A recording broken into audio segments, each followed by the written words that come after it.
warahmatullah. Assalamu alaikum wa muslimina wal muslimat. Assalamu alaikum wa zawji wa zawjat. Good morning to all of you.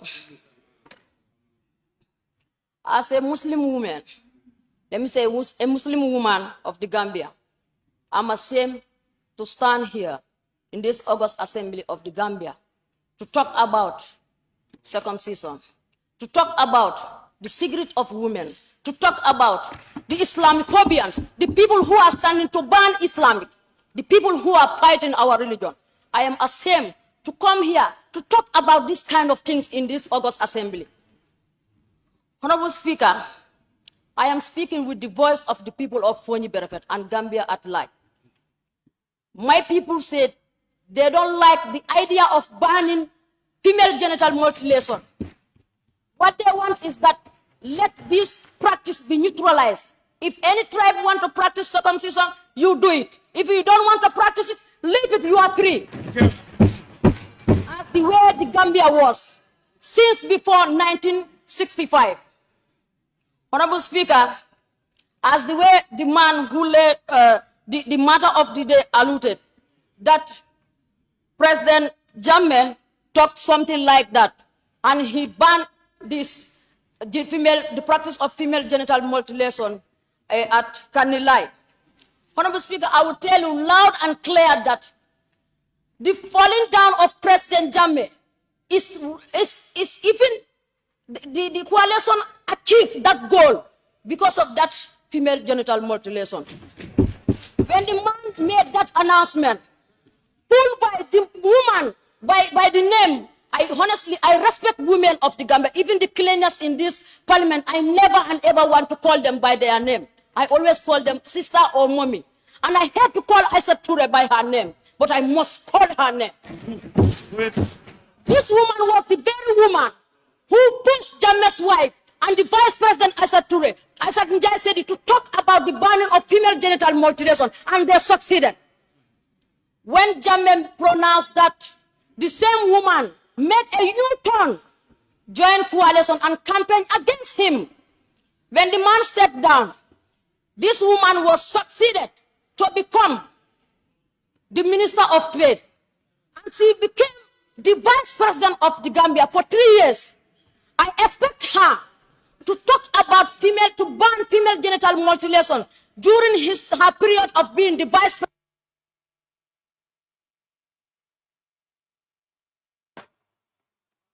Okay, honorable member for Fonyi Berefet. Thank you, Honorable Speaker. I would like to, first of all, thank my own honorable colleague of Central Badevo, who is the mover of this motion. Honorable Speaker, as my honorable member for Berefet has just alluded, it's a shame to stand in front of men to discuss about our privacy. It's a shame, and ethically, none of us should be tolerating such. We all know what happened in 2014, when 2015, I think, when it became an ignorant law of this country, where the former president said, no, I don't like to use the word. Yes, I don't want to use it. But you know what? This practice has been existing in this country for quite a long. Whoever feel like it's your right and you're religious to do it, perform it. And the law has been in this country, but the practice never get anybody into trouble. Why now?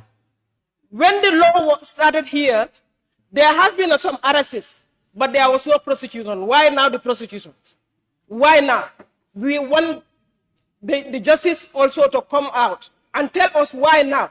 The implementation to be started at the regime of this current government. There is a political suicide in this. I am not supporting it. If whoever feel like you wanna practice it, you have well and good, go ahead with it. Whoever doesn't want it, please take a look. This is our religion, it's our culture. We all go through it, and we cannot come against our own principles or our own laws. Traditional, every human soul in this world has their own tradition. Even in the West, they have their own tradition, which nobody can take away from them. Why us? Honorable Speaker, this is a shame. as Honorable Member for Kiang West has just said, let's allow people to express their franchise. Let's sensitize our people, the harmful side of it, for people to be aware of it. But you cannot impose something which people don't accord with it and they don't want to absorb it. Honorable Speaker, on that note, I would like to join my colleagues. Whoever you feel like you are a honorable member of this parliament, you need to consider. After 2027, you are facing your people again. And you have to tell them what you did in this National Assembly for them to give you another second mandate for you to lead them again. So by making your own way, you have to think twicely. Don't be sentimental on decision making by certain individuals who were making this to at least make for a living. We are not against in the health side of the human being, especially with the women. We want to protect, we want our integrity, but we want it to be discussed in a civilized. Thank you very much, Honorable Nominated Member. I now invite. Thank you very much, Honorable Speaker, for giving me the floor. I must commend the Honorable Member for Central Badibu, Honorable Saho, for coming up with this laudable initiative. I am always in lockerhead with him since the 5th legislature, but today I'm with you. Honorable Speaker, to begin my intervention, as earlier alluded by my honorable colleague, why do they even wanted to name and shame women? Considering where this thing is in the part of a woman, we feel ashamed. After the dress that we put on, this is our integrity, it's our cover-up. But why do we even allow people to be discussing this in the public domain all the time? We feel ashamed and embarrassed. We are brought up in this world by women. So, Honorable Speaker, as elected representatives and nominated members, we drive our authorities from the general public. And this has raised an eyebrow. We all have a culture, and Gambia have a very rich culture. If this thing has a health implication, I call on the Honorable Minister for Health to embark on a sensitization and sensitize the traditional birth attendants and those who are practicing it, locally called the Ngansimbas. I am a typical Mandinka woman born in a Muslim background. So I will never go against anything that matches with my religion, Honorable Speaker. Honorable Speaker, on the other hand, as earlier alluded by our colleagues, it should be optional. Those who want to do it, let them do it.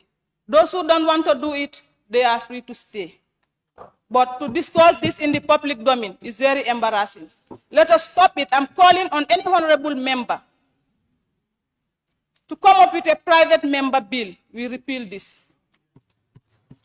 Thank you very much, Honorable Speaker. I submit.